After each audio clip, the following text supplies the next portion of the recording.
Assalamu alaykum aziz qarindoshlar. Bugun 2024-yili 10-oyning 19 kuni shanba. Men Amerikaning Los Angeles shahrida yashaydigan Erkin Sidiq 2 haftada bir qatim qiladigan video naq maydoniga chiqishim hozir.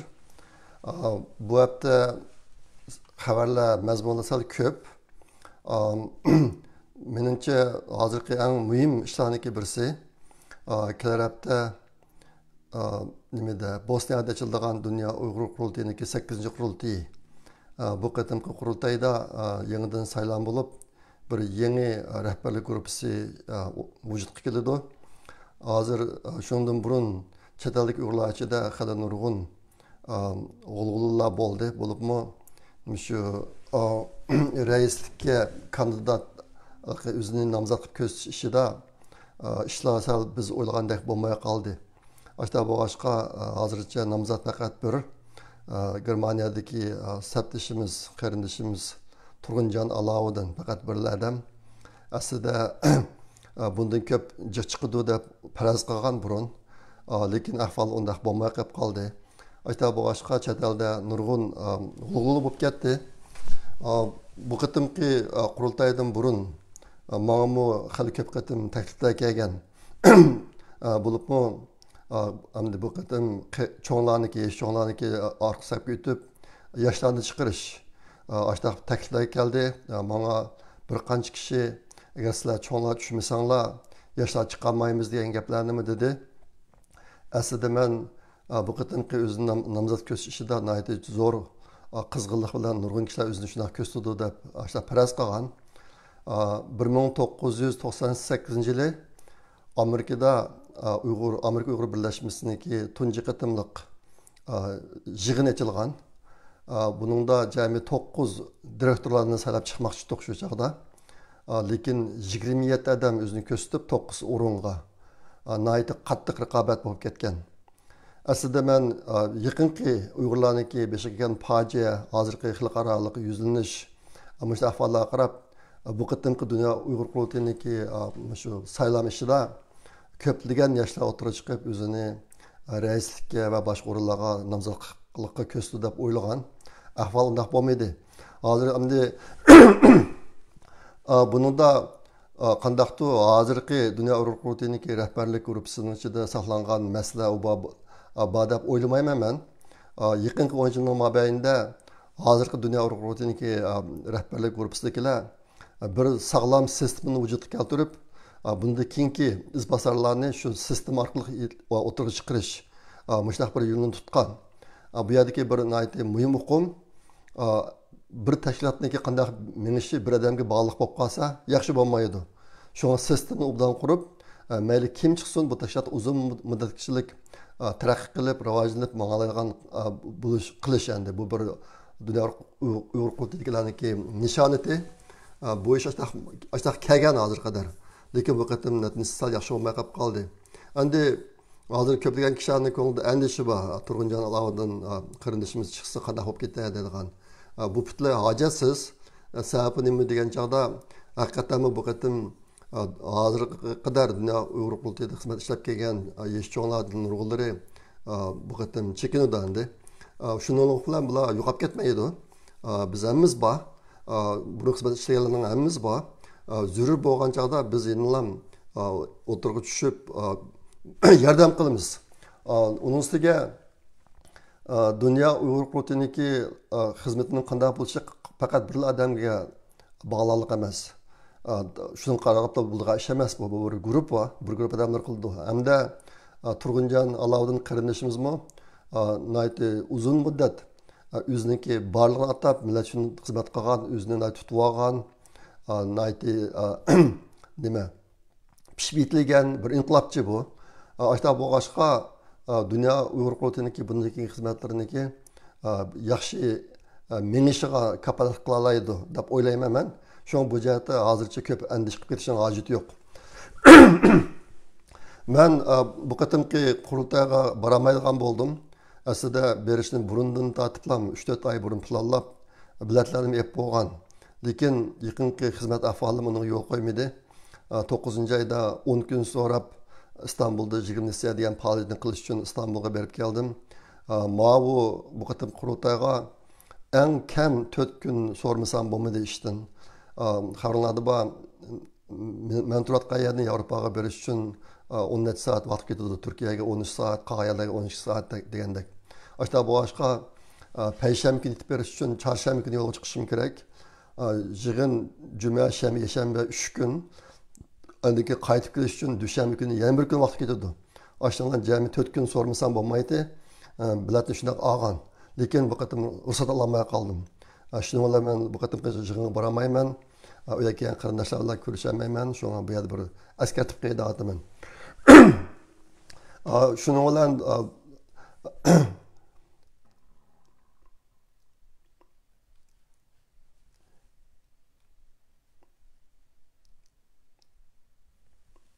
qisqasi bu qatimki saylam dunyo huquqiy ishlaridan umidsizlanish, ansirash ojitsiz ishlarimiz hozir bir mukammal sistema bo'lganligi uchun burunqidaklamkin yine yaxshi mengaverdi deb o'ylayman. Bu jihatda qarindoshlar bak ko'p g'am qilib ketmasin bo'ldi.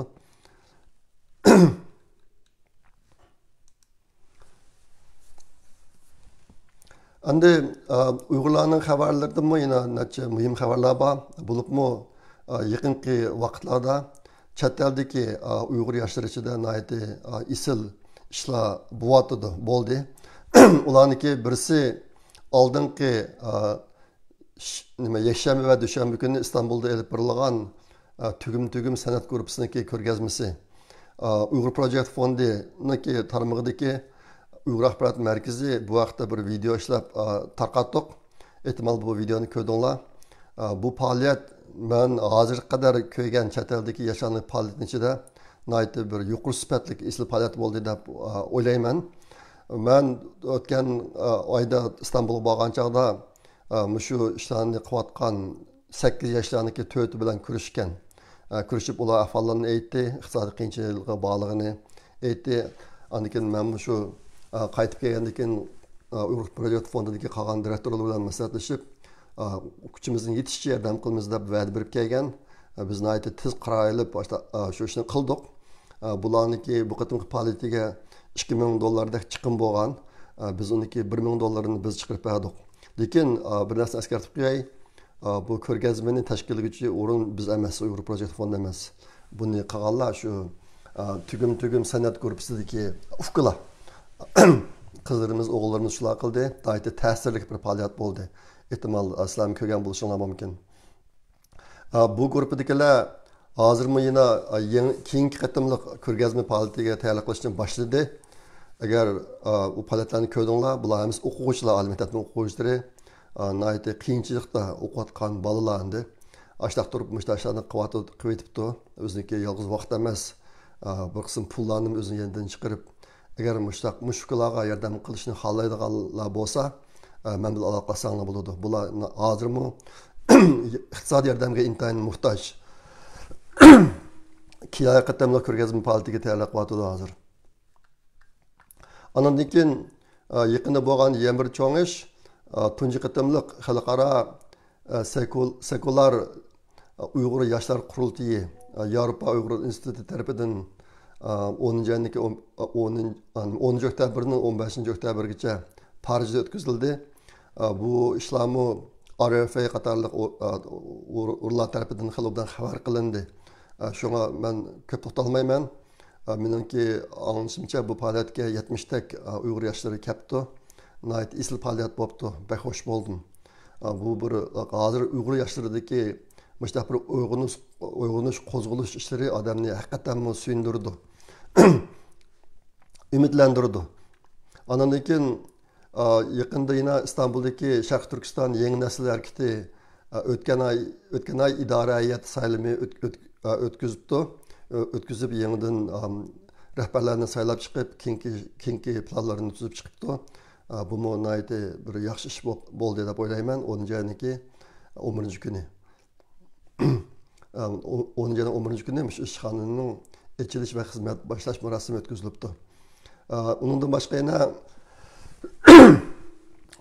Uyg'ur Akademiyasining uyushtirish bilan xalqaro vaziyat va milliy kurash yo'llari temasi bo'yicha Uyg'ur yoshlarini tarbiyalash kursi 10 ayning 12 kuni İstanbulda rasmiy boshlanibdi.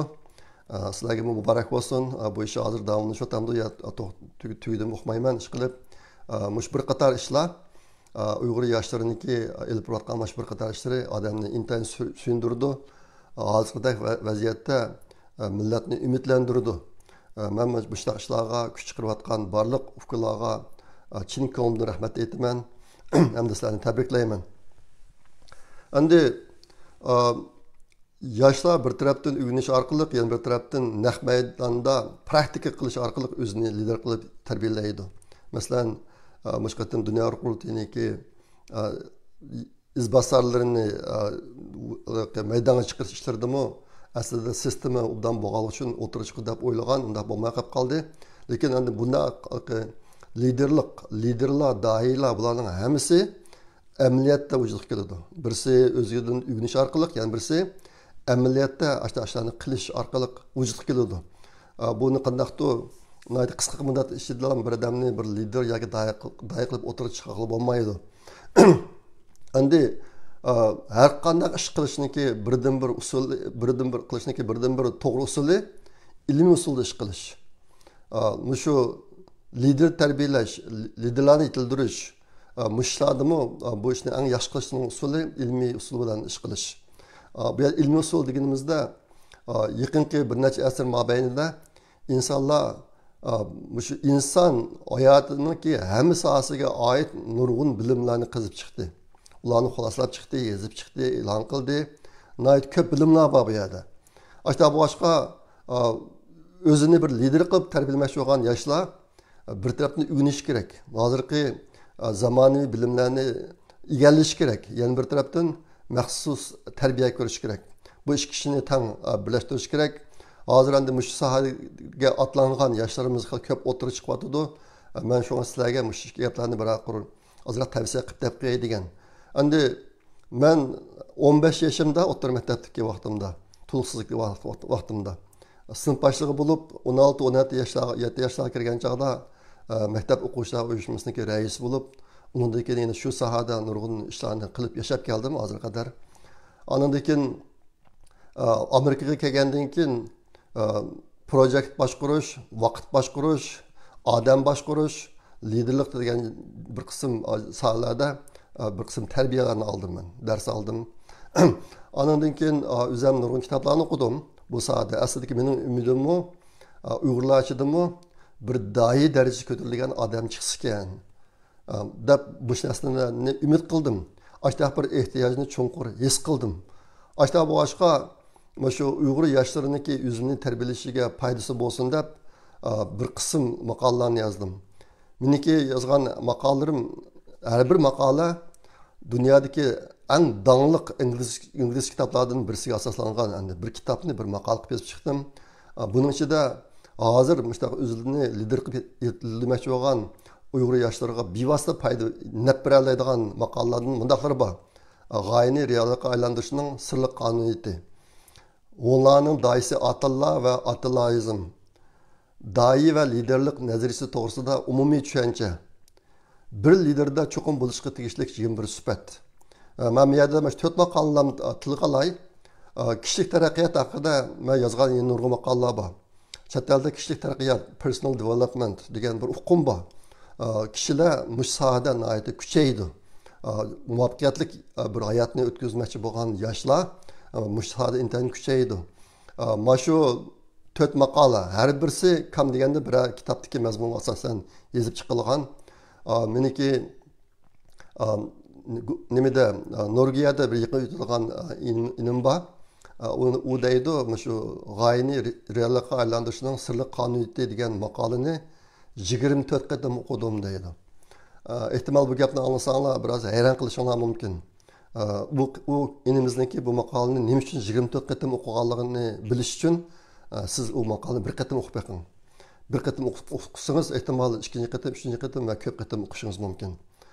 Bu dunyodagi necha asrlik ahvollarni xulosalab bayqab chiqqan bir xil qonuniyat endi. Nihoyat isli mazmun bor.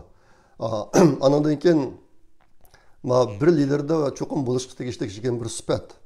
Bumu dünyadaki en dağınık kitaplarındaki birisiga asosan yozilgan maqola. Bo'lsa ashni o'qib beqinglar. O'zimni bir lider qilib yetildirman yoki men o'z hayotimni bir nihoyatda muvaffaqiyat qozongan hayot qilib yashayman degan narsani istaydigan yoshlar o'qib beqinglar bularni. Ondan keyin shu bir liderda cho'qim bo'lishga tegishli 21 sifat degan maqolani o'qigan chog'da o'qib bo'lgandan keyin shu 21 sifat bo'yicha o'zinglarga nomer qo'yib beqinglar. Har bir sifatga 0 bilan 10 ning oralig'ida nomer qo'yib, eng oxirida uni qo'shib, uni 21 ga bo'lsanglar, 21 ga bo'lsanglar 0 bilan 100 ning o'rtasidagi nomer chiqadi. Shuna qilib o'zinglarga bir nomer qo'yib beqinglar. Men mush maqolani yozgan vaqtimda men o'zimga nomer qo'yib baqqan. Men 90 dan jiq nomer olgan. Bu mush 21 sifatda deyilgan narsalar men nurg'unlarni yashab baqqan o'zim amaliyotda. Burun nazariy jihatdan izlangan emas, ammo yashab baqqan. Keyin malani o'qigandan keyin o'zimga nomer qo'yib baqdim. Sizlar nomer qo'yib baqqan o'zinglar qancha pul nomer olsan.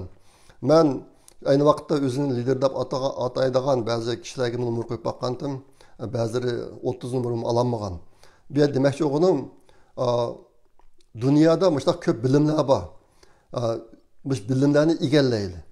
Bilimlarni egallab, ondan keyin shu bo'yicha men o'zimni bir lider qilib yetildirdim degan kishilar shu bo'yicha birisi nazariyasini egallab, yana birisi amaliyotini yashab, shu orqali o'zimizni yetildirishimiz kerak. Bunda boshqa yo'l yo'q. Necha yilning oldida meniki bir yaqin do'stim mendan bir savol so'radi. Agar men qancha pul kelsa shuni chiqarib millat uchun eng yaxshi, eng muhim to'pidan birini qo'shay desam, nima qilsam bo'ladi deb so'radi mendan. Men dedim, Dünya Uyghur Qurultiyi ve başka Uyghur teşkilatlarındaki rehberlerini liderlikte terbiyelang dedim. Bu chet elde liderlik nazariyasi, management, boshqarish nazariyasi bu narsa intayin taraqqib ketgan. Bu lider bo'lgan kishilarniki hammasiniki mushlaq nazariyalardan xabari bor, o'qigan uni. Lekin Uyg'urlar bu jihatda biz intayin ojiz, intayin kamchil. Bizniki nurg'un tashkilot qurib mangdirayotgan kishilarimiz liderlik nazariyasining xabari yo'q, boshqarishning xabari yo'q, vaqt boshqarishning xabari yo'q, projekt boshqarishning xabari yo'q. Hozir bu sohada yolg'iz buniki nazariy islom taraqqib qilmay nurg'un yumshoq detallar o'tirib chiqib ketdi. Bu ishlarning xabari yo'q. Ashta bo'lg'achqa ba'zida eng yig'nashgan chog'da eng qimmatga tegishli gaplarni deb soladi, ba'zida ish qilganda eng qimmatga tegishli ishlarni qilib soladi. Nimishqa desa, bu sohadagi bilimlardan xabarsiz bo'lganligi uchun. Şuna Uyg'urlar bundan keyin o'zimizni kuchaytiramiz deydiganmiz. Mushu sohadagi ishlarni ilmiy usulda epetishimiz kerak. Unda boshqa yo'l yo'q. Men hozirga qadar 15 parcha kitob tayyorladim. Buning ichida shu kishilik taraqqiyot sohasida yozilgan, undan keyin dunyodagi kuchli millatlar, masalan, germanliklar, yaponliklar, Yahudilar qatorliq ularni tasvirlagan kitoblarmi bor. 15 kitobdan 7ni mingdan bostirib uni haqsiz taqdim etdim. Qolgan 8i PDF shaklida. 15 kitobning hammasi meniki tor betimda bor, shaxsiy tor betimda. marifat.com degan Erkin Sadiq tor betida izlanib chiqdi u. Ashada 15 parcha kitobniki PDF nusxasi bor. Uni agar qiziqsanglar, albatta men degan maqolalarni ashada xohlagancha o'qiy olasizlar. Bugun deydigan yana bir narsa, yana bir xabar, Uyg'urlarga oid xabar, bu chet ellik xabar, İstanbuldagi. İstanbulda bir Ko'knur bolalar bog'chisi deydigan bir bolalar yaslisi ya maktabidek bir narsa bor. Yaqinda mushu yasliga o'g'ri kirib, ularniki havo tozalash, havo tozalash mashinasi, ko'paytirish mashinasi, copy machine. Andikin kompüterlarning hammasini o'g'irlab ketibdi. Bu ish odamni bek echindirdi.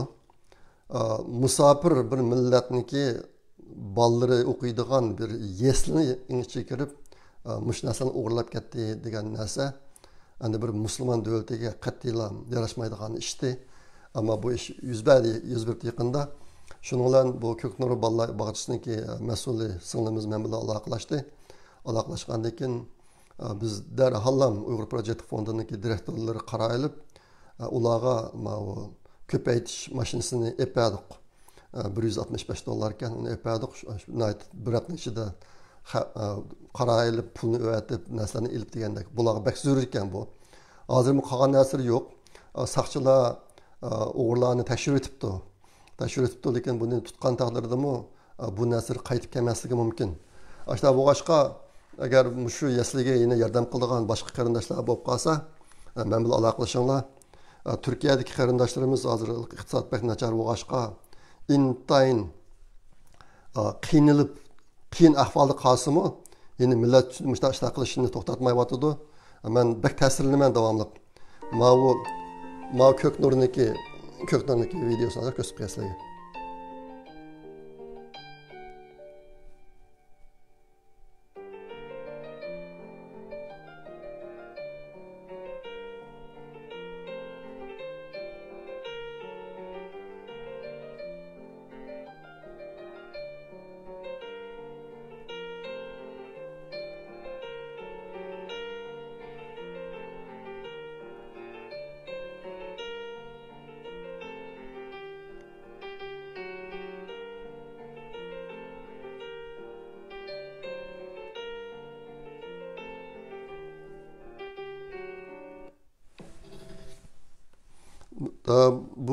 Bu yasliga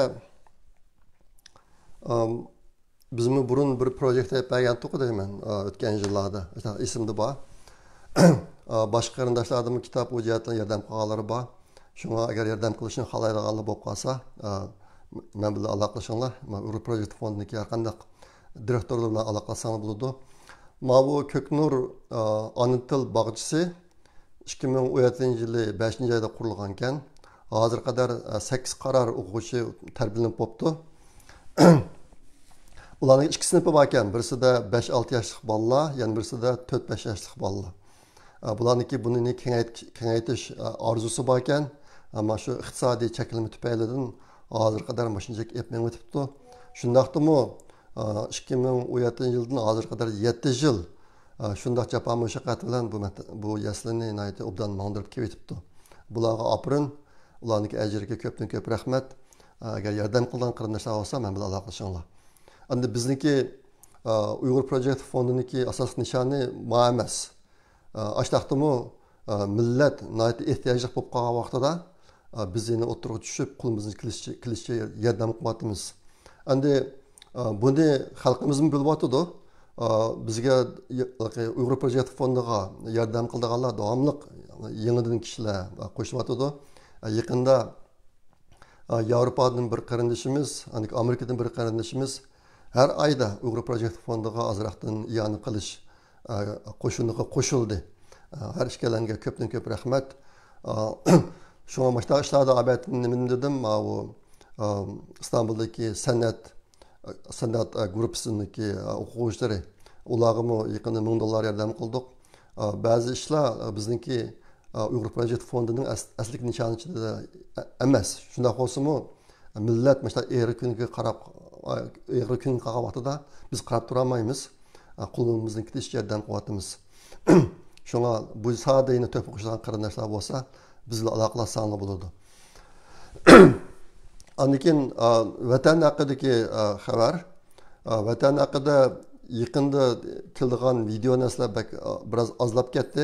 Hozir kelayotgan videolar asosiyatan vatandagi Uyg'ur yoshlariniki axloqiy jihatga buzilishi.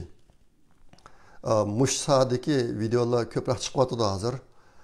Biz Uyg'ur millati aslida mush axloqiy o'lcham bo'yicha qaragandimi dunyodagi eng ilg'or millatlar qatoriga kiradigan bir millatdik. Hozir biz egisiz qoldik. Mayli ideologiya sohasida bo'lsin, mayli boshqa sohada bo'lsin, egisiz qoldik. Ashta boshqa kishilar, yoshlar tirpirang bo'lib ketib boradi. Shuning bilan yaqinda Uyg'ur jamiyatida bir qism ajoyib ichnishlik ishlar bo'lyapti. Ba'zi O'rta Osiyodan ishga berib, ba'zi restoranlarga kirib, shalik ahvoldan kelgan qarindoshlarimiz shu hikoyalarni deb bergan vaqtida yig'lab ketyapti. Chidayolmay. Mush darajaga kelib qoldikmi bizlar? hozir işte ahvollar bo'lyotidi. Ondan keyin lagerda vayron qilingan oilalarning ishlari, ularning ishlari shunga oid videolar ancha-muncha kelyotidi. Ondan keyin yepyeni Uyg'urlarniki an'anaviy o'yinlari, uniki chaqilishi. Bununla ait videolar kelyotidi. Endi Xitoylar Uyg'urlikni butunlay taltikis yo'qotamiz deyotgan bo'lg'achqa, an'anaviy yo'sinilgan Uyg'urlarning o'ylarimi ularning ko'ziga muhib qadlik qilyotidi. Ashta boshqa bular ashta o'ylarni chiqishni boshqa xil bo'lib qoldi. Buni hozirm damlashtirib o'tibdi. Yaqinda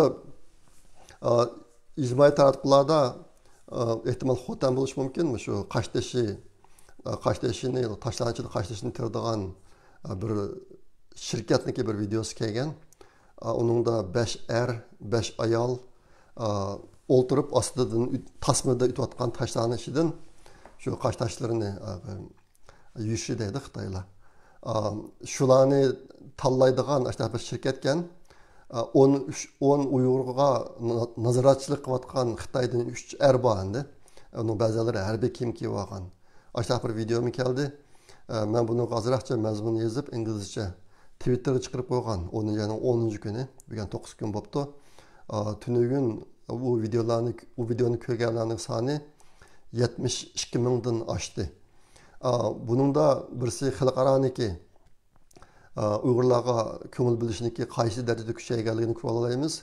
Yana birisi mavu nayti amaliy video biz hozir endi xalqarada Uyg'ur majbur emgak ishchilari degan gaplar ko'p ishlatildi, lekin bu majbur emgak degan narsaniki amaliy ko'rinishi qandaq?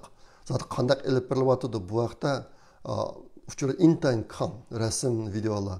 Shu mav video nayti chatdaliklarni nayti jalb qildi. 8 kunda 72 ming qatim ko'rildi. Nima mushabda meniki Twitter'dagi agash kuchlarimning soni 20 mingga yetdi. Xo'sh bo'ldim. Endi men ingliz tashqiqotni davom qilib qo'yaman.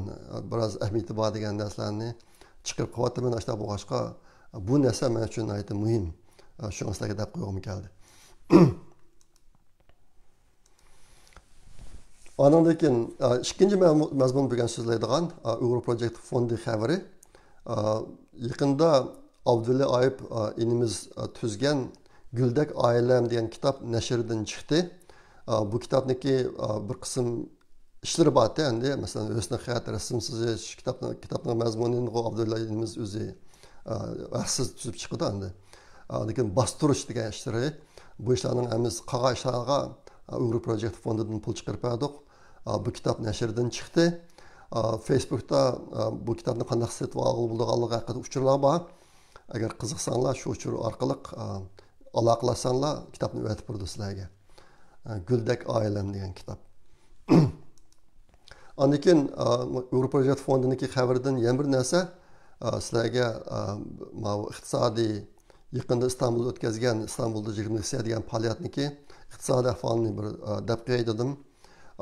Bu qatimki faoliyat uchun bizga kelgan pul 3276 dollar pul kelgan. Ondan keyin bizga bo'lgan chiqim 3788 dollar chiqim bo'ldi. Ashta qilib o'zimizniki yenidan 511 dollar chiqardik. Endi bu narsaga bir qarab baxsanglar bo'ladi.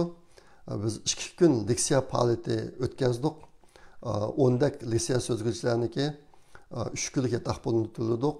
Ondan keyin 2 kunlik leksiya jarayonidagi leksiyaga kelgan barliq qarindoshlarning tushlik tomog'ini yeb berdik. Ondan keyin Davr va biz degan kitobdan 150 tani bostirib uni taqatdik. Boshqa taqatgan kitoblarim bor. Lekin ularning chiqimini men hisoblamadim. Nima deganda qolgan kitoblarni biz maxsus faoliyat uchun qilmadik. Uni biz o'zimiz kitobni nashr qilganga yordamlashadigan turlarning birisi endi. Uni shu shaklda qildik. Shuna qilib 2 kunlik faoliyatni 3800 dollardan tuan pul bilan qildik biz. Şu an naiti iqtisodchan biz. Mening demoqchi o'g'lim, bu yo'l kirasini hammamiz o'zimiz chiqiramiz, qolgan chiqimlarni hammamiz o'zimiz chiqiramiz. Qat'iy pul xarjlamasak bo'lmaydigan ishga pul xarjladik, ashta qilib yurib, 2 kunlik faoliyatimizni o'tkazib oldik. Uyg'ur Project fondiga bo'lgan chiqim $512 aşçılık pul chiqqan bo'ldi. Buni sizlarga bir deb qo'yadim. Anadaki müşta bizga yordam qilgan barliq qarindoshlarga yana bir qatam ko'pdan ko'p rahmat. Endi 3-chi mazmun Xitoy haqida. Xabarlarda bor o'tgan qatam Xitoy hukumatı 1 trilyon yuan atrofida pul silib, pul chiqarib, iqtisodni qaytadan qo'zg'ash, 2024-yillik GDP'ni 5%ga opirish, mana bir planlarni tuzib, tadbirlarni qo'llangan. Bu pulningki xilji qismini paychak bozoriga solgan hukumat.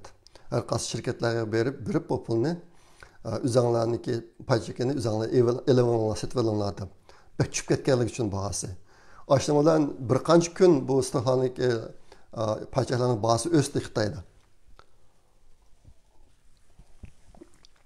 Lekin bir haftaga bormay Xitoyniki paychak bozori yana dahshat tushishga boshladi. Hozir Xitoyniki iqtisodiy krizisi saqayt qilib bo'lmaydigan bir darajaga berib qoldi. Bu jihatda G'arbda parazlarni o'tirib qo'ygan parazlarmi ko'p. Xitoy hozir intayin ig'ir krizis ichiga kirib qoldi iqtisodiy jihatda. Buniki davosi bordek emas. Aşağı boshqa Xitoydagi ishsizlik, aniki uy bahasini ko'chib ketishi va boshqa ishlar ish qilib, Xitoyniki nariga qarasa bir xil vayronchilik ko'rinadigan ahvol bo'lib qoldi. Maqatim Xitoy o'tirib tashlagan 1 trilyon yuanga yaqin atrofidagi pulni butunlay kuyib ketdi mana shu qanchada. Hech qanday ahamiyat olmaydi mumkin. Ashting bilan hozircha yana keyingi qadamni qanday qilish to'g'riliqdagi Xitoyda bir aniq siyosat o'tirib chiqmaydi bu vaqtda. Anikin yaqini bo'lgan yana bir cho'ng voqea 10-niki, 14 va 15 kunlari Beijingda Xitoy bütün armiya nazariya xizmatlari yig'ini degan bir yig'in ochildi. Bu yig'inga Xitoy armiyasiniki hamma turlari, havo, dengiz, quruqliq, hamma armiya turlariniki rahbarlari kelib qatnashdi. Lekin bu yig'inga Xi Jinping degan jallod qatnashmadi. Uniki eng yaqin yordamchisi Cai Chi degan Xitoy qatnashmadi.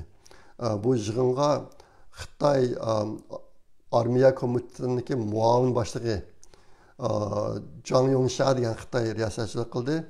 Ashta qilib bir yig'in ochildi. Andan bu yig'inda Xi Jinpingniki harbiy ideyasini qilch ta'kidlanmadi. Intayin oz, ammo burunga qattiq o'xshamaydi.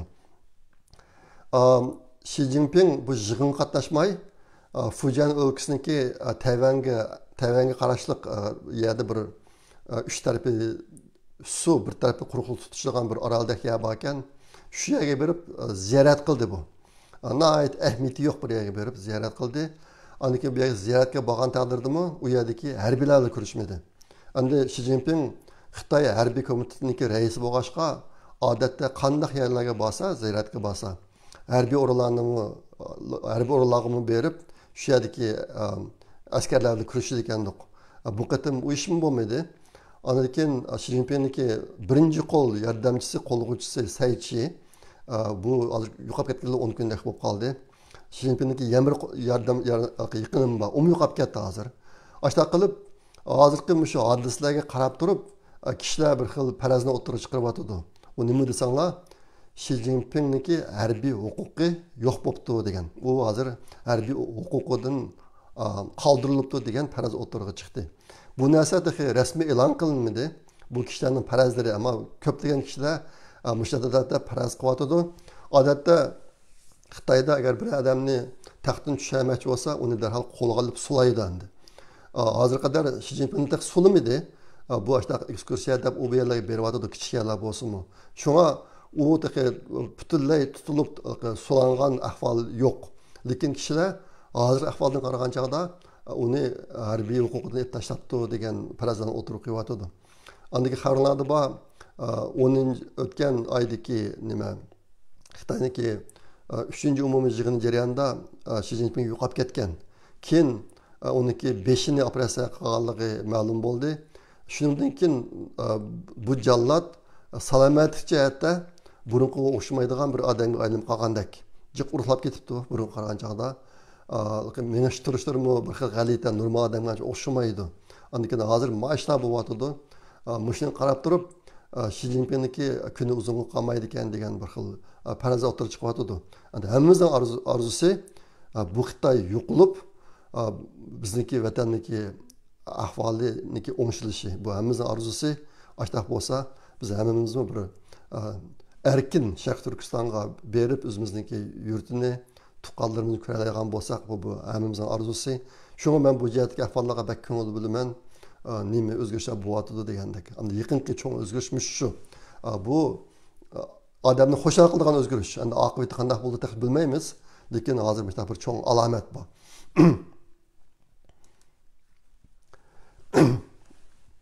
Endi bugun deydigan 4-chi xabar xalqaro xabar. Xalqaro xabarda endi Uyg'urlarniki shu majburiy emgak va irqiy qirg'inchilik haqidagi Yevropa va Amerika elib berayotgan ishlar endi davomlashyapti. Bu jihatda yana yangi tadbir, yangi narsa o'tirib chiqyapti. Lekin hozir Uyg'urlar to'g'risidagi xabar dokladlar intayin zo'r darajada ozib ketdi xalqaroda. Burun her kuni 10-20 naiti muhim media organları tashkilotlarından Uyg'urlarga ait 10-20 narsada danoq chiqib turdi. Hozir bunday ahvollar yo'q. Biraz azlab ketdi bu jihat xabarlar. Shunga ba'zi inlarimiz mendan so'radi, bu nima bo'lib ketib ekan deb. Endi meningki o'yimcha hozir Rossiya bilan Ukrainaning urushi bo'lyotdi, Isroil bilan nimanik Falastinning urushi bo'lyotdi, yana boshqa ishlar bor, Ironning ishlari bor degandek. Mushlar tufaylidan dunyodagi muhim ishlar qatorida Uyg'urlarning ishi biraz ostiga tushib qoldi deb o'ylayman men. Mening tushuncham shunday. Shunga biz to'g'ri xabarlar, dokladlar burunqida ko'p chiqmaydigan bo'lib qoldi. Endi yaqinda xalqaro bo'lgan yana bir cho'ng ish ikki Koreya o'rtasidagi ziddiyat. Shimoliy Koreya bilan Janubiy Koreya o'rtasidagi ziddiyat. Bu ikkisi o'rtasida yaqinqi bir mezgil vaqt ichida bir qism qiziq ishlar bo'lib o'tdi. U nima desanglar, oldi bilan Janubiy Koreya Shimoliy Koreyaga shar bilan quritgan kalgushiga o'xshash yemeklarni mangdirib, osmondan tashladi yerga. Shimoliy Koreyaga tashlab berdi. Buni asosiy maqsad Shimoliy Koreyadagi fuqarolarni Janubiy Koreya xalqiniki turmush seviyasidan xabarlantirib qo'yish.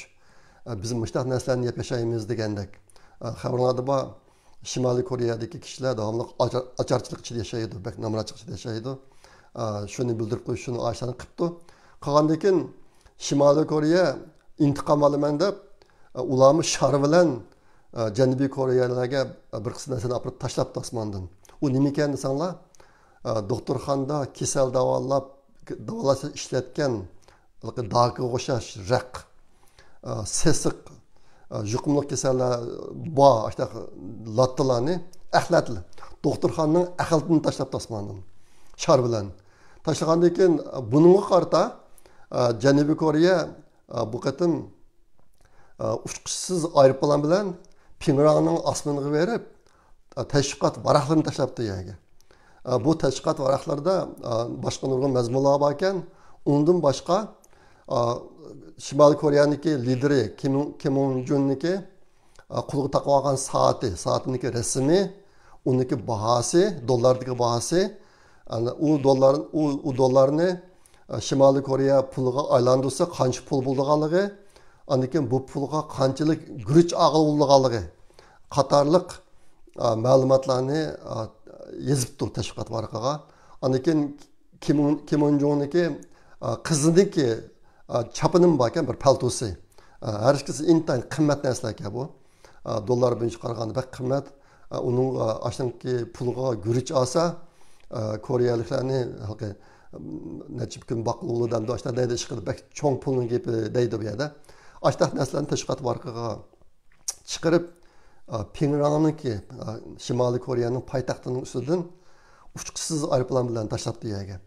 Tashlagandan keyin shuning bilan Shimoliy Koreya buning chidamay necha kunning oldida Shimoliy Koreya bilan Janubiy Koreyaning o'rtasi chegarasidagi necha yuz metrlik tosh yo'l va temir yo'llarni portlatib bo'lar. Portlatib burun bu ikkisining o'rtasida odamni kirib chiqa oladigan bir holat ekandik.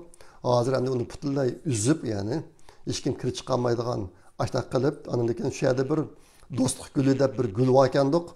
Unimi qumuritib to'yadan qumuritib Shimoliy Koreya hozir Janubiy Koreyaga urush qilishga tayyorlik qilib, chegaraga askarlarini yetkazib ashta qilyotdi. Yaqinda mana bir ishlar bo'lyotdi. Lekin diqqat qilsanglar, bu ish xalqarada ancha cho'ng xabar bo'lmaydi. Amerika, g'arbliklar ancha parvo qilmaydi bu yangi yuzlanishga. Endi analizlarniki deyishicha, bundaq bo'lishiga sabab Shimoliy Koreya Janubiy Koreyaga hujum qila olmaydi deydi. Uning unda kuchi yo'q. Popozlik qilyotdi, lekin unda kuchi yo'q. Endi nima ish qilsanglar, mishqatim tashviqot varaqi taqitish uchun Janubiy Koreya Pingrangning osmoniga aeroplan uchirib olib, uchqusiz aeroplan olib tashviqot varaqlarini tashladi. Uning o'rnida bombani tashlay oladi ular. Bombani tashlay oladi. Andan keyin xuddi hozir o'tir sharqda bo'layotgandek boshliqlarni o'ldirib o'tish ishlarini qila oladi bular. Ashta bo'g'ashqa ular hech qanday parvo xalqaro ancha parvo qilmayotdi. Bundaq bu ishki davlat o'tirsida bir xil urushning portlashi mumkin emas degandek faraz bilan. Agar urush bo'lib qolsa, agar Shimoliy Koreya Janubiy Koreyaga hujum qilsa, agarda shuning Shimoliy Koreya hokimiyati shunga yo'q bo'ladi. Mana bir oqibat bor bu yerda. Ashta boshqa bu yerda urush bo'lish ehtimoli cho'ng emas. Lekin alqadagi bir qism o'yinlar o'ylanib ketdi yaqinda. Xalqaro xabarlarniki yana birisi 10-niki 16 kuni yana o'tganki chorshanba kuni Hamasniki yana bir boshlig'i o'ldirildi, Isroilga o'ldirildi. Yahya Sinvar degan odam. Bu Yahya Sinvar degan kishi 10-niki 7-kuni 10-ayning 7-kundagi Isroilga qilingan hujumniki bosh yetakchisi ekan bu odam. Shuning bosh yetakchisi Hamaslarniki eng yuqori darajali liderlarniki birisi. Xabarlarda bor Hamasniki qolgan liderlari o'tganki nima yonfun emas, chaqirg'uchining portlashi bilan, andiki yer ostidagi oqibning portlashi bilan asosan o'lib bo'lgan. O'ldirilib bo'lgan. Undan boshqa muhabirisi qoldi ekan. Bu shu 16-da bu o'ldirildi. Buniki o'ldirilishi biroz bu yerdan bir qiziqarli bir ajoyib ish bo'libdi. U nima ekan desanglar, Isroilniki tanklarlari chorlab yurgan yerda 3 falastinlik odamlarniki bir binoga kirib qolganini ko'ribdi. Ularniki kalasiga bir yo'ga olgan, kuzdan boshqa uchiq emas, 3 odam. Ikkisi oldida menibdi, birisi orqasida. Bu yerdagi ikki oldida mong'anni muhofizatchidak odamlar ekan, orqasidagi bir muhim odam ekan endi. Faraz qilishicha. Bo'lmasa ikki odam oldida menib yo'lga ichib mongmaydi deydi endi. Ashta qilib bir binoga ketibdi. Kirib ketgandan keyin Isroiliya tanki bilan u binoni o'q tutibdi. O'q tutgandan keyin bu 3 odam u yerdan yurib qochib chiqibdi. Oldiga ketgan binodan qochib chiqib, qochmongan chaqda anikin qurollar o'q tutdi u yerlarni. Tutgandan keyin bu 3 yurib ketib, oldidagi ikki muhofizatchi bir binoga, orqasidagi boshliq yana bir binoga ketibdi. Kirib ketgandan keyin Isroiliya ikki odam kirib ketgan binoni yana tank bilan portlatib tuzilib o'tib bu binoni. Demak, u ikki odam o'ldi degan gap. Andan yana bir binoga mo tank bilan o'q etibdi. O'q etib oxirida bu qanday bo'lganligini bilib beqish uchun uning ichiga nima bir uchquchisiz aeroplan kirgizibdi. Men videosini ko'rsataman deb videosini tayyorlab qo'yishni unutib qolibman.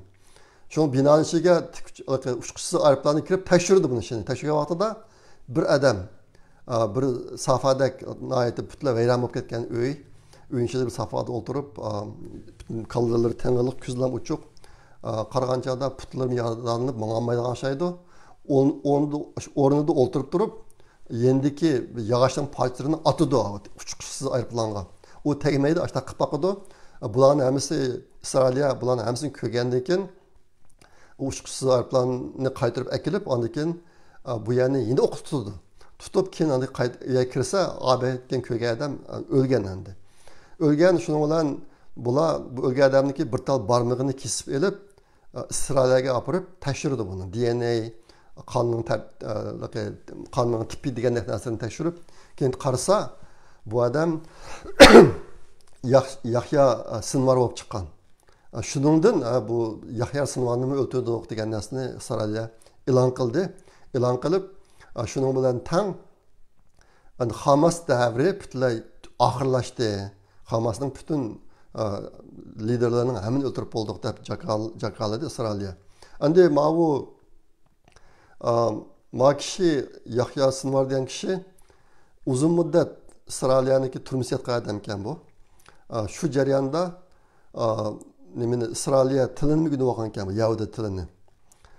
Bu nayte aqlliq, nayte tuzum bilish qildigan, lekin diktator, nayte bilimba ham qobiliyat bir odam ekan. Yahudiy tilini bildigan odam ekan. Shu ayni vaqtda bu odam Isroilniki turmush etayotgan vaqtida uniki biyologiyalik uchurini olgan ekan, DNA, qon, bu degan narsalarni.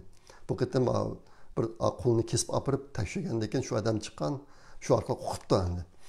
Huquqqandan keyin qaytib berib, bu Yahya Sinvarniki jasadini Isroilga akitibdi.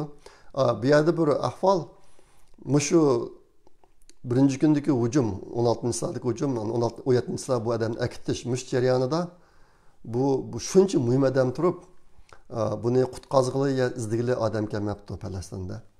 Gazada bundoq odamni kelmabdi.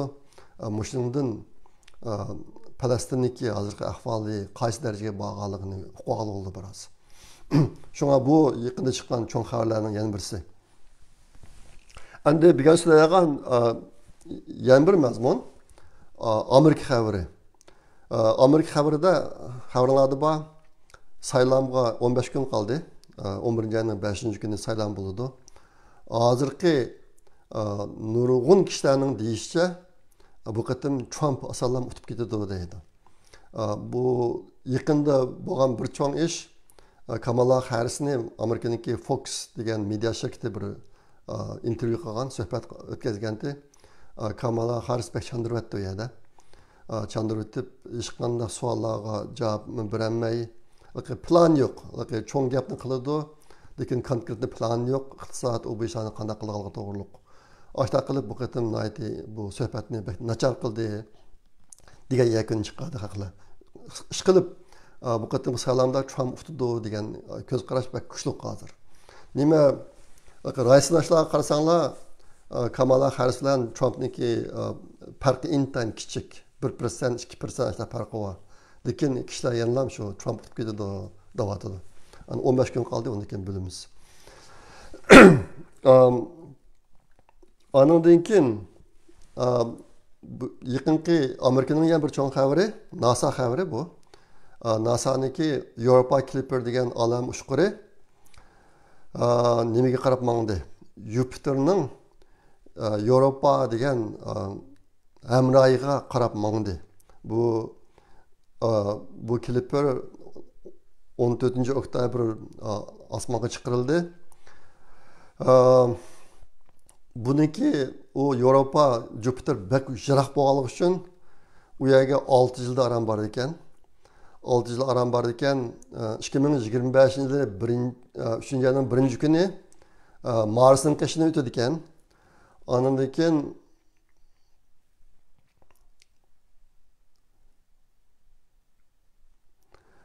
Marsning qishini o'tadi ekan. Ondan keyin 2026-yili 12-ayning 3-kuni endi Yer sharining qishini o'tadi ekan. Bu chaqda bu yerda nima uchun Marsning qishidan Yer sharining qishini o'tadi desanglar, bu olam ushqurini Yer sharining tortish kuchi yo'q yerga olib qo'ygandan keyin oqsin bir ishtirib etsa, o'zi mangudi bordigan yerga. Uni to'sadigan kuch yo'q, hech qanday kuch bo'lmagan uchun. Lekin endi buniki uchish tezligini tezlashtirish uchun bu planetalarniki tortish kuchidan foydalandi. Masalan, 2025-yili 3-ayning 1-kuni bu Clipper degan olam ushqiri Marsning qishiga kelgan chaqda Mars'ın tartış gücüden paylanıp bunun tizgini tiziltidi. Bu yine aylanıp kelip yer şarına kaçırgan çağda yine yer şarıniki tartış gücüden paylanıp yeni bir kıtın tiziltidi. Tiziltip bolgandan andan Jupiterniki Avrupa degan hamroyiga qarab mangdirdi. Ashta qilib bu yerga Avrupa degan Jupiterniki hamroyiga 2030-yili 4-oy yetib bordi ekan. Shundaqda jami 5-20 yildek vaqt ketdi ekan, shunday yetib bordi ekan. Bu qitimki bu olam ushquriniki vazifasi oldin qitimliq tekshirishni davomlashtirish, ya'ni Galileo degan bir olam ushquri bor. Bu Galileo degan olam ushquri Jupiterni 1995-yildan 2003-yilgacha tekshirgan. Tekshirgan. Endi Mao Clipper shu tekshirishning davomini davomlashtirdi ekan. O'tgan qitimki tekshirishda Yevropa degan Jupiterniki hamroyi Oy sharininki yüzünün astida naydi cho'ng dengiz borligi bayqalgan. Ustida emas, bir nepiz posti bor. Bu Oy sharining bir posti bor. Postining astida intan cho'ng dengiz borligi bayqalgan. NASA mushu soatdagi tekshirishni davomlashtirmoqchi. Clipper degan alama ushquri bilan. Bu 14-yil osmonga chiqarildi. Andan keyin Amerika xabarining oxirgi qismi. Bu nayt qiziqarli xabar. O'tgan hafta o'tgan yakshanba kuni xabar qilingan 3 cho'ng xabar bor. Bu nima desanglar? Elon Musk, Tesla mashinasini qurgan odam, SpaceX'ni qurgan odam. Elon Musk yaqinda yine dunyoni tavritadigan ishni qildi. Uniki birisi sun'iy aql bilan o'zi mangadigan shofir yo'q mashina. Men sizlarga ko'rsatib qo'yay oldi bilan. Birisi ashtaq mashina, ikkinchisi odamga o'xshaydigan 4 futliq mashina odam. Andan keyin uchinchisi bir olam kemisini osmonga chiqarib, cho'ng raketa bilan raketani yer yuziga qaytarib keldi. Lekin bu qitimki qaytarib kelish burunqi sal o'xshamaydi. Burun raketa qaytib kelgan chog'da yerga qo'ndirgan, yerga dasaydi. Dengizning ichiga bir maydon yasab, shu yerga tushirib olgan. Bir olam ushqini osmonga chiqarib shu yerga tushirib olgan. Bu qitim unda qilmay, ay o'zini ushqa yerga tushirib shu joyiga bir cho'ng qisqichini qisib oldi uni, yerga qo'ndirmay qisib oldi. Sizlar ko'rsatib qo'yay mani, bir ko'rib o'tinglar, undan keyin nazar qilib qo'yay. This is the next generation after Falcon 9. It's capable of carrying so much more. 150,000 kilos per launch, that's 6 times as much as the Falcon 9. 10 million per flight. The Falcon 9 flight right now is about 67 million. So getting to orbit is going to be so much cheaper, a lot more efficient, and the whole stack will eventually be reusable.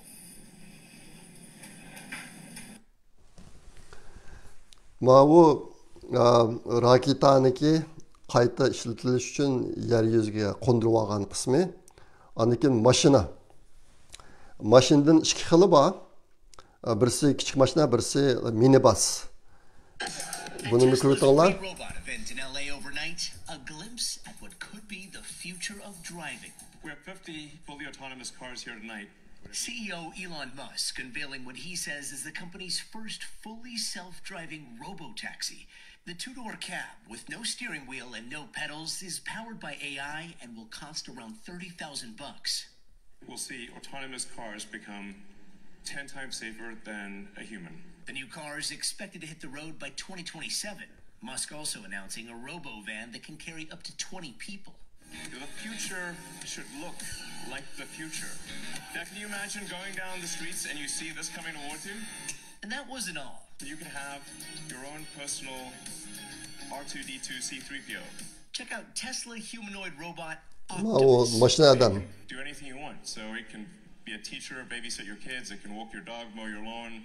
It's the first product launch for Tesla since the Cybertruck was announced with a bang in 2019. Oh my God. Thursday's event marking a milestone for the automaker and Musk, whose self-driving dreams have been delayed by... Endi bu to'g'risida gapirib beray. Bu mashina, o'zi mangdigan mashina, roli yo'q, putida dasaygan narsasi yo'q. O bir kichik armelish uyga o'xshaydi. Telefoningizda adresingizni kirgizsangiz, uyingizdan oldiga keladi, siz mashinaga chiqib, çay içemsiz, kahve içemsiz, kitap okamsiz otursiz, hani sizin apırdayı apırıp koydu. Bu küçük maşina hazırki Tesla'nınki Model Y deydi. Y degan modeli o'xshash cho'ng kichikligi. Basım shunga o'xshab qoldi deydi. Andan keyin minibusga abatin ko'rdinglar videosini. 20 adam o'tirala ekan, uning shoferi yo'q, butunlay o'zi mangdagan. Andan keyin mashina adam. Mashina adam 4 putluq odamga o'xshaydi. Shu uyning hamishini qilar ekan, sizga choy ekib, suv ekib ekan, balalarınızı bekpirdi ekan, tazliq qilar ekan, o'ldagi o'tlarni urib berar ekan sizga, ish qilib qanday qilman desiniz. Bu yerdagi bir muhim narsa, shu 3 xil narsalarniki hammasiniki aqli o'xshash, sun'iy aql. Sun'iy aql, o'xshash aql bu 3 xil shaklda, 3 xil o'xshamagan shakldagi narsalar ishlatilayotgan bu yerda. Shunga bunun bilan qo'shilib endi nayte cho'ng yeniliklar maydonga keladi yana. Masalan, iPhone chiqqandan keyin insonlarning hayotida qanchalik o'zgarish bo'ldi, buni hozir hammamiz bilamiz. Telefon, kamera, video kamerasi, daftar, chisla, planlash nimalari ish qilib bir iPhone hozir burungi 20-30 narsalarni ishini qildigan bo'lib ketdi. Endi mashinami şoförsiz taksi. Hazır Elon Musk'nınki maqsadi nima desanglar, asta shaxslar mashina sotib olib, uyda saqlagan ishini yo'q qilib o'tish. Yani nima qiladi desanglar, ABK mashina, masalan, ashta mashinasini birdan olsanglar, bir masalan shaxslar birini olsa mashinadan. Atkinsi o'zi ishqa bag'ishlik mashinaga chiqib, ishqa o'zi mashina olib qo'ydi endi. Ishxonaga berib qo'ygandan keyin mashinani taksi qilib pul tepib chiqsa bo'ldi.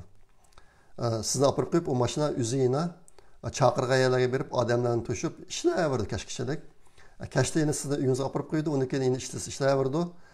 Mushtaq qilib bo'lg'achqa, sizning o mashinangizni pul topadigan bir qurolga aylandi bir tarafdan, yana bir tarafdan hozir shu do'kon, cho'ng faoliyatlar bor yerlar, shirkatlarning o'rinlarida intayin cho'ng mashina to'xtatish maydonlari bor.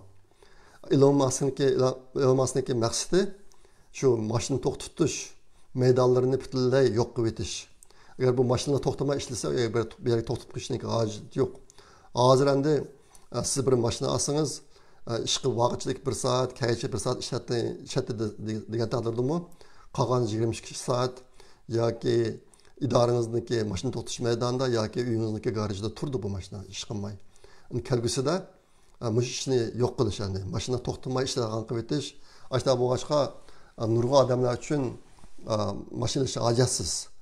Lekin hozir siz shu Amerikada Toyota Camry degan o'xshash bir mashina elib, uni shu oxirida kiraksiz bo'lib ketkichilik, shakli bo'lmagan bo'lib ketkichilik haydasangiz, uniki inglizcha mile degan ishlatiladi. Mile degani 1 mile degan 1.6 kilometr endi.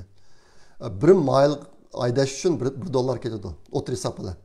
Mashinaning chiqimi bilan mayning chiqimini qo'shgan vaqtida. Endi bu shofersiz mashinaki chiqimi 20 sent. 20 sent atrofida bo'ldi deydi. Hozirgidan 5 hassa oz deydi. Ashta qilib bo'ldi ekan. Demak, agar bu mashina hozir rasmiy yaslib bo'ldi, kilarjilikdan boshlab ko'plab taqidlanishi mumkin deydi. Ashta bo'lib qolsa, bu mashina butun inson jamiyatini o'zgartirib o'tadi. Andikin mini basma bor, umuman shu kichik mashina o'xshaydi, faqat u cho'ngroq 20 odam o'tiralar ekan unga. Shofersiz mangadigan. Andan keyin bu to'rtputliq mashina odam gap qilar ekan. Mondishalay deydi odamlar, siz o'tirib mondish berar ekan. Uniki bahasi 20 ming bilan 30 ming dollar atrofida deydi. Bir mashinaki bahasi bilan o'xshashgan. Benim balalarım çıksılar hazırlam alımız dep oturdu. Uyun tazılatganга, çay qaynatib, tamam etib turganга. Aşağı davatıdandı. Demek Elon Musk'ın bir vaqtda degan bir gapi var. Ehtimal kelgusida mashina odamlarniki nupsani, odamlarniki insonlarning nupsonidan eshib ketishi mumkin deb. Nima qilsa ba'zi o'ylar bir necha yil oldi bu odamlardan deb chandaydi. Ashtaq bir kelgusiga qarab ketyapmiz hozir. Endi ma raketaning ishiga kelsak, albatta sizlar videoda ko'rgan raketaniki uzunligi 71 metr, tomligi 9 metr ekan. Burun bu raketalarniki Elon Musk endi raketani yerga qo'ndirgan ishni vujud chiqarg'ili bir mazgil bo'ldi, bir necha yil bo'lib qoldi uningga. U chaqda yerga qo'nti 3 ta putyapti buniki. Endi raketani shu yerga qo'ndiradigan uskunlarni raketaga chetib qo'ymasa bo'lmasligi uchun raketaniki to'shiydigan yukini miqdori ozib ketdi ekan. Yerga qo'ndiradigan qismi intayin ig'ir ekan buning. Aşağı bu başka bunu xili beşik etip qandaq qilsam men aş ig'irlikni iqtisod qilib uni osmonga chiqarilgan ig'irlikqa qo'shib beralayman deb ashtaq o'ylanib yurib abaki videoda kelgan qisqishini o'ylab chiqibdi bu. Qisqishi o'ylab chiqib shu bilan yerga qo'ndirgan butun narsani evitib raketaning uzunligini chiqarib qisqish tutilib yerga tushiradigan qilibdi. Buniki yana bir alayiligi shuninglar ig'irligi natija yeniklapti burun qargan chaqda. Hozir xalqaroliq tiz xatniki 1 kilosiga 60 Amerika dollari oldi ekan. Xalqaroliq tiz xatniki 1 kilo ig'latki xatga yukka 60 dollar oldi ekan. Endi ma'vu yangi tipdagi Elon Musk'niki yangi tipdagi raketasi orqali olam bo'shligiga yuk yetkazsangiz 1 kilosi 200 dollar ekan hozir. Burun 10 ming dollardan başlanıp keyin 1000 dollarlarga tushib boshlab qolgan hozir ma raketa bilan 200 dollarga tushdi ekan 1 kilo yuk. Andikin bu yerga qo'ngandan keyin 1 soat ichida buni mayqachilab bu raketani qayta shakl oldi ekan. Yana bir olam kemisini chetib, uningga mayqachilab yana bir olam kemisini chetib osmonga yenish qilgan bo'ldi ekan.